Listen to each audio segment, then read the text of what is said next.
السلام علیکم ناظرین، فرار کے بعد ناول کی قسط نمبر 16 آپ کی خدمت میں پیش کر رہا ہوں۔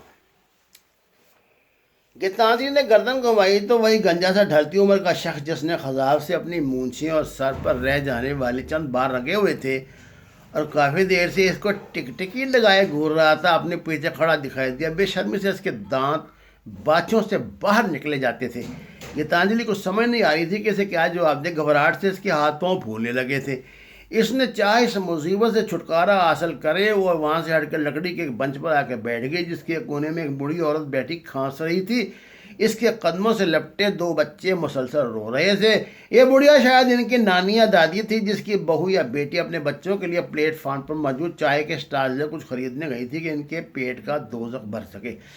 اپنی دانست میں گیتانجلی نے بڑا محفوظ مورچہ تلاش کیا اور قدرے مطمئن ہو کر یہاں بیٹھی تھی۔ اسے امید نہیں تھی کہ وہ گنجا شیطان یہاں بھی آن مرے گا۔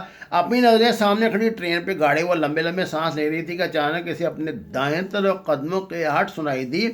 بوتل پسند نہیں تو کچھ اور منگوا دئیے، وہی منحوس آواز اس کے سماعت سے ٹکرائی۔ گیتانجلی نے اس کی طرف دیکھا تو نہیں، لیکن نہ جانے کیوں اسے غصہ آ گیا۔ وہ اچانک اٹھ کے کھڑی ہو گئی۔ سوامی مہاراج کے آشرم میں کسی کو اس کے سامنے آواز اونچی کر کے بولنے کی ہمت نہیں ہوتی تھی، اور یہاں یہ بدتمیز شخص نہ جانے کہاں سے آن ٹپکا تھا۔ دفع ہو جاؤ کتے کے بچے، وہ پھٹ پڑی۔ اس کا لاوا جو گزشتہ 48 گھنٹوں سے اس کے اندر دھاک رہا تھا، آنکھوں کے آنے پردے چیرتا ہوا باہر نکل آ گیا۔ اپنی بے بسی پر اس نے رونا شروع کر دیا۔ گنجے کے لیے اس کا رد عمل بالکل خلاف توقع تھا۔ اس نے یہاں سے کھسک جانا ہی مناسب جانا، لمبے لمبے ڈگ بھرتا غائب ہو گیا۔ کیا بات ہے بی بی، کیا ہوا؟ اچانک ہی ریلوے پولیس کا سپاہی ڈنڈا لہراتا اس کے نزدیک آ گیا۔ کچھ نہیں، گیتانجلی نے کہا۔ وہ نہیں چاہتی تھی کسی کے سوالات کا سامنا کرے۔ سپاہی نے اس کی طرف دیکھا، اس کے اندر کا شیطان بیدار ہو گیا۔ کہاں جانا ہے بی بی تم نے؟ اس نے دوسرا سوال کیا۔ گیتانجلی کو ایک ہی شہر کا نام آتا تھا، کراچی۔ اس نے جھٹ سے یہی کہہ دیا، کراچی۔ کانسٹیبل نے دہرایا، اس کی طرف دیکھ کے معنی خیز انداز میں مسکرایا۔ کہاں سے آئی ہو؟ اس نے اگلا سوال ذرا کرخت لہجے میں کیا۔ تمہیں کیا، جاؤ اپنا کام کرو۔ گیتانجلی کو دوبارہ غصہ آ گیا۔ وہ بیک وقت خوفزدہ بھی تھی، غصے میں بھی دکھائی دیتی تھی۔ اگر وہ سرحد پار ہوتی تو کسی کو ایسے سوال پوچھنے کا مزہ چکھا دیتی، لیکن فی الوقت تو مجبور محض تھی۔ کاش شیر عالم اس کے ساتھ ہوتا، اس نے سوچا۔ سپاہی نے شاید اپنے ذہن میں کوئی شیطانی منصوبہ بنا لیا تھا اور اب وہ اس پر عمل کرنے جا رہا تھا۔ اس نے اپنی زندگی میں ایسی حسین لڑکی نہیں دیکھی تھی، اور اس کی گھاگ نظروں نے یہ اندازہ بھی کر لیا تھا کہ یہ گھر سے بھاگی ہوئی ہے۔ اپنے شکار کو بھلا وہ کیوں اپنے ہاتھ سے جانے دے، یہی سوچ کے اس نے گیتانجلی کو اپنے ساتھ چلنے کا حکم دیا۔ میں نہیں جاؤں گی، گیتانجلی نے قریباً چیختے ہوئے کہا۔ ریلوے پولیس کانسٹیبل سہم گیا، کہیں کوئی اور مصیبت نہ آ جائے۔ اس نے کچھ تماشے لگنے سے پہلے لیڈیز پولیس کی مدد حاصل کرنا ضروری سمجھا، کیونکہ اب وہ اسے چھوڑ کر نہیں جا سکتا تھا۔ اس ارادے کے ساتھ وہ نزدیکی کمرے میں کی طرف بڑھا۔ ابھی دیکھتا ہوں کیسے نہیں جاتی۔ اس نے گیتانجلی کو گندی سی گالی دی۔ گیتانجلی یہ تو سمجھ گئی تھی کہ یہ کس شخص سے نیک ارادے سے واپس نہیں لوٹا، ضرور اپنے ساتھیوں کو مدد کے لیے بلانے گیا ہوگا۔ اس نے اندازہ کر لیا تھا کہ اگر اس کانسٹیبل کی جگہ کوئی بہت نیک اور پارسا پولیس والا بھی ہوتا تو بھی اس طرح کی خوفزدہ گھبرائی ہوئی لڑکی کو ایک مرتبہ نظروں میں آنے کے بعد واپس جانے کی اجازت نہ دیتا۔ یہ بات ان کے فریض میں شامل تھی کہ وہ مشتبہ عورتوں اور مردوں پہ نگاہ رکھیں۔ یوں بھی آج کل تخریب کاری کی وارداتیں عام ہو رہی تھیں اور کسی پر بھی شک کیا جا سکتا تھا۔ کیا بات ہے بیٹی، تم پریشان کیوں ہو؟ بڑھیا نے جو اب کھانسنے سے فارغ ہو چکی تھی اور اس کی بیٹی نے بھی اس کے قدموں سے لپٹے دونوں بچوں کے ہاتھوں میں بسکٹ تھما کے انہیں مطمئن کر دیا تھا، اس کی طرف دھیان دیا۔ کچھ نہیں ماتا جی، گیتانجلی کے منہ سے بے ساختہ نکلا۔ اسے اپنی غلطی کا احساس بھی ہو گیا۔ اس نے غلط لفظ منہ سے نکال دیا تھا۔ ہیں ماتا جی، تیرا بیڑا گھر کے جائے میرا مذاق اڑاتی ہے؟ بڑھیا نے اس بات کا کچھ اور ہی مطلب لیا تھا۔ ماں جی، میرا مطلب یہ نہیں تھا، دراصل میں بہت پریشان ہوں۔ گیتانجلی نے چاہا کہ بات کو سنبھال لے۔ بڑھیا نے شاید دوبارہ اس کے منہ لگنا مناسب نہیں جانا، منہ میں کچھ بڑا کر اپنا رخ دوسری طرف کر لیا۔ اس اثناء میں اس نے کانسٹیبل کو ایک موٹی سی خاتون کے ساتھ اس طرف آتے دیکھا۔ گیتانجلی کے ہاتھ پاؤں پھول گئے۔ ان لمحات میں سامنے کھڑی ٹرین نے بھی رینگنا شروع کر دیا۔ جانے کس غیبی قوت نے اسے اپنا پاؤں پر سپرنگوں کی طرح اچھال دیا۔ اس نے قریباً بھاگتے ہوئے ایک ڈبے کے پائیدان پر قدم جما دیے۔ دوسرے ہی لمحے وہ ٹرین کے اندر تھی۔ ٹرین نے آہستہ آہستہ رفتار پکڑنی شروع کر دی تھی. اب ذرا ہوش آئی تو اس نے اپنے گرد و پیش کا جائزہ لیا. یہ شاید اس گاڑی کا کوئی اعلیٰ کلاس کا ڈبہ تھا اور شاید ایئر کنڈیشن بھی. ڈبے میں سواریاں اپنی اپنی جگہ بیٹھ چکی تھی. پہلی ٹرین کے بالکل برعکس یہ نہ تو دھکم پیل تھی نہ ہی وہ بد انتظامی اور کسی حد تک بدتمیزی دکھائی دے رہی تھی. اس کا مظاہرہ اس نے پہلے والی ٹرین میں سارے راستے کیا تھا. اس کے ہاتھ میں ابھی تک وہ بٹوا موجود تھا جو اس نے رینجر انسپیکٹر کی جیب سے نکالا تھا. اسے محض اتنا علم تھا کہ اس بٹوے میں اچھی خاصی رقم موجود ہے، لیکن کتنی رقم ہے یہ وہ نہیں جانتی تھی. اسے اردو زبان پڑھنی نہیں آتی تھی، لیکن وہ انگریزی تھوڑی بہت پڑھ لیتی تھی. انگریزی کے لکھے الفاظ سے ہی اس نے اندازہ لگایا تھا کہ وہ جس ڈبے میں سوار ہوئی ہے اس پہ کراچی لکھا ہے. کرنسی نوٹوں کی مالیت کا اندازہ بھی وہ انگریزی الفاظ پڑھ کر ہی لگا سکتی تھی. یہ اس کی خوش قسمتی تھی کہ ابھی تک پولیس انتظامیہ کے لوگوں نے اس کی موجودگی کا نوٹس نہیں لیا تھا اور وہ تماش بینوں کے ہی مرکز نگاہ بنی ہوئی تھی. دراصل جس سلیقے سے اس نے بوڑھے حوالدار کی چادر اپنے سر پہ اوڑھ رکھی تھی، اسے دیکھ کے ضرور ایک نظر اس کی شکل پر پڑنے کے بعد پہلی نظر میں وہ کسی بڑے گھرانے کے بہو بیٹی ہی دکھائی دیتی تھی. وہ کہاں بیٹھے؟ بھارت میں تو ایسی ٹرینوں کا ہر ڈبہ پہلے سے ریزرو ہوتا ہے، لیکن نہ جانے کیا دستور ہے. اس کے نزدیک خاصی سیٹیں خالی پڑی تھیں. بمشکل 3-4 گز کے فاصلے پر موجود سیٹ پر ایک بوڑھی عورت اپنے جوان بیٹے کے ساتھ بیٹھی تھی. گیتانجلی کو اپنے حال کی خبر نہیں تھی. وہ بیچاری کسی اور کی کیا خبر رکھتی؟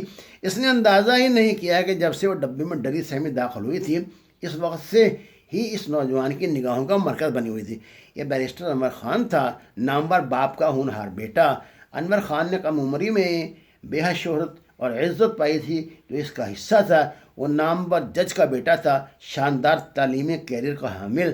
اگر چاہتا تو آسانی سے اعلیٰ سروسز کا امتحان پاس کر کے کسی بھی سرکاری محکمے میں اعلیٰ ترین عہدے پر فائز ہو سکتا تھا، لیکن اپنے خاندانی روایت کے عین مطابق اس نے سرکاری نوکری پر اعلیٰ تعلیم کو ترجیح دی اور قانون کی اعلیٰ ڈگری لندن سے حاصل کرنے کے بعد اپنے آبائی شہر میں اپنے والد کے ساتھ مل کے جو اب ریٹائرمنٹ کی زندگی گزار رہے تھے پریکٹس شروع کر دی.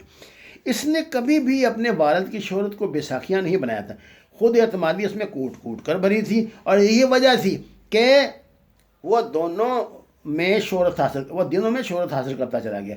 بڑے بڑے پیچیدہ اور لا ینحل کیس اس نے حل کر دیے. اس کی شہرت اپنے شہر سے نکل کے اب سارے صوبے میں پھیل گئی تھی. اس صوبے کے بڑے بڑے وزیر اور پیر اس کے مستقل گاہک بن چکے تھے.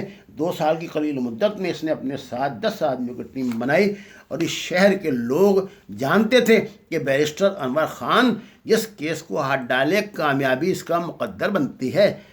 اس نے آج تک کوئی ایسا کیس نہیں ہارا تھا، لیکن گیتانجلی پر یہ نظر پڑتے اس نے یوں جانا جیسے وہ زندگی میں پہلا مقدمہ ہار گیا ہے. گھبرائی ہوئی اور قدر خوفزدہ گیتانجلی نے ٹرین کے ڈبے میں پہلا قدم رکھا اور دوسرا قدم انور خان کے عین دل پر پڑا. ایک مرتبہ تو اس کا دل اتنا زور سے دھڑکا کہ جیسے ابھی سینے کا پنجرہ توڑ کر باہر آ گرے گا. کسی خوبصورت عورت کو دیکھنا اس کا پہلا تجربہ نہیں تھا. اس نے اسکول کے بعد ساری تعلیم ولایت میں ہی حاصل کی تھی اور دوران تعلیم ایک امیر خاندان کا فرزند ہونے کے ناطے سے دنیا کے بعض ایسے ممالک اور گوشے دیکھنے کا بھی اتفاق ہوا تھا جو عام آدمی کی پہنچ سے باہر تھے. اس نے بہت سے یورپی ممالک کے ساحلی علاقوں کا نظارہ کیا ہوا تھا. سمندر کنارے دھوپ میں لیٹے نیم برہنہ عورتوں کو دیکھا تھا جن کے جسم قدرت نے گوند کر بنائے تھے. لندن کا جس یونیورسٹی میں اس نے تعلیم حاصل کی تھی وہاں دنیا بھر سے منتخب طلبہ ہی کو اقتصاب کا موقع ملتا تھا. کیسے کیسے چہرے تھے جو اس کی زندگی میں آیا نکل گئے. کتنی لڑکیاں تھیں جنہوں نے خواہش کی کہ وہ انور خان کے خوابوں کی دہلیز کو سجائیں، لیکن اس کا دل کسی پر نہیں ریجھا. اس نے اپنی زندگی کی ترجیحات کا تعین بہت پہلے سے کر لیا تھا. اس کے نزدیک سب سے اہم اور ضروری بات اس کی تعلیم تھی. جب تعلیم مکمل کرنے کے بعد وہ اپنے ملک واپس لوٹا تو اس کے والدین کی شدید خواہش تھی کہ وہ شادی کر لیں، ان کے گھر میں رونق آ جائے. والدین کی اکلوتی اولاد ہونے کے ناطے اس کے بغیر گھر خالی خالی لگتا تھا. لیکن اب جو جسٹس خان ریٹائر ہوئے تو ان کی خواہش تھی کہ اپنے پوتے پوتیوں کے ساتھ کھیلیں اور زندگی کے باقی دن ہنسی خوشی بسر کر جائیں. لیکن انور خان نے ابھی تک ان کی بات نہیں مانی تھی. اسے یوں لگا جیسے اب وہ اپنے والد کو انکار نہیں کر سکے گا. بیچاری کب سے کھڑی ہے، نہ جانے کون ہے. اس کی والدہ نے جنہیں گیتانجلی پہ ترس آنے لگا تھا اپنے بیٹے سے کہا، ہاں ممی میں بھی دیکھ رہا ہوں بیچاری پریشان نظر آ رہی ہے. بیرسٹر انور خان نے کہا، بیٹی ادھر آ جاؤ، یہاں بیٹھو. مسز خان نے جو ایک کالج میں نفسیات کی استاد تھی پہلی ہی نظر میں ایک اندازہ قائم کرتے ہوئے اسے اپنے پاس بیٹھنے کو کہا۔ گیتانجلی کے لیے فی الوقت اس پرخلوص پیشکش پہ ہاں کہنے کے سوا کوئی چارہ بھی نہیں تھا۔ اس کے وجدان نے احساس دلایا تھا کہ پہلے سے مختلف لوگ ہیں۔ معزز خواتون اور اس کے نوجوان بیٹے کے چہروں پر دور دور کہیں خباثت کے آثار دکھائی نہیں دے رہے تھے۔ گیتانجلی ایک مرتبہ پھر ہمت کر کے قدم اٹھاتی ان کے ساتھ والی سیٹ پر بیٹھ گئی۔ بیٹھتے ہی اس نے شکریہ کے الفاظ انگریزی میں ادا کیے تھے۔ مسز خان نے جو کہ نفسیات کی استاد تھیں، اس کے چہرے پہ ایک نظر ڈالنے سے اس کے اندر مچلنے والے طوفانوں کا قدر احساس کر لیا تھا، اور ایک ماہر نفسیات کی حیثیت ہی میں اس کیس کو ڈیل کرنا چاہتی تھیں۔ انہوں نے جان بوجھ کر ابھی تک کوئی سوال نہیں کیا تھا۔ وہ کوئی بھی سوال کر کے پہلے سے پریشان اس خوبصورت لڑکی کو مزید گھبراہٹ میں مبتلا کرنا نہیں چاہتی تھی۔ چند لمحوں تک خاموشی سے اس کی حرکات و سکنات کا جائزہ لیتی رہیں۔ انہوں نے محسوس کیا تھا کہ گیتانجلی کی بے کلی کچھ کم پڑنے لگی ہے۔ قریب 5 منٹ اس کیفیت کی نظر ہو گئے۔ گیتانجلی نے تو یہ جان لیا تھا کہ یہ مہربان لوگ ہیں، لیکن اسے کچھ سمجھ نہیں آ رہی تھی کہ انہیں اپنے متعلق کیا بتائے۔ اب وہ خاتون سے گفتگو کرنے کے لیے پرتور رہی جب اچانک ایک اور آفت آنا پڑی۔ یہ ٹکٹ چیکر تھا۔ اس کی شکل پہ نظر پڑتے ہی گیتانجلی کو اس کے ٹکٹ چیکر ہونے کا احساس ہوا تھا۔ حالانکہ ابھی اس نے شناخت نہیں کروائی تھی، لیکن اس نے وردی ایسی پہن رکھی تھی۔ ٹکٹ چیکر سیدھا انہی کی طرف آیا تھا۔ گیتانجلی کے ہاتھ پاؤں پھولنے لگے تھے۔ اس کے چہرے کی بدلتی رنگت نے مسز خان کو اس کی بے بسی کا احساس بہت اچھی طرح دلا دیا تھا۔ ٹکٹ محترمہ۔ سب سے پہلے ٹکٹ چیکر نے اس کی طرف ہاتھ پھیلایا تھا۔ گیتانجلی پہلو بدل کر رہ گئی۔ اس سے یوں لگ رہا تھا جیسے اچانک اس کے دل کی دھڑکن بند ہو جائے گی۔ اچانک کی گھبراہٹ سے اس کا چہرہ پیلا پڑ گیا تھا۔ انور خان نے بھی اس کی بدلتی کیفیت کا اندازہ لگا لیا تھا، اور دل میں اس کے لیے ہمدردی اور محبت کا سمندر ٹھاٹھے مارتا پایا تھا۔ یہ ہمارے ساتھ ہیں، اس نے ٹکٹ چیکر سے کہا۔ ناظرین، اگلی کیسے انشاءاللہ آپ کی خدمت میں کل پیش کروں گا۔ میں کوشش کرتا ہوں کہ 24 گھنٹے سے پہلے اگلی قصہ آپ کی خدمت میں پیش کر دیا کروں۔ آپ سے گزارش ہے اس کو پڑھیں، شیئر کریں، اس پہ تبصرہ کریں، اپنے خیالات سے نوازیں، اور احباب کو بھی اس کی دعوت دیں۔ وما علینا الا البلاغ۔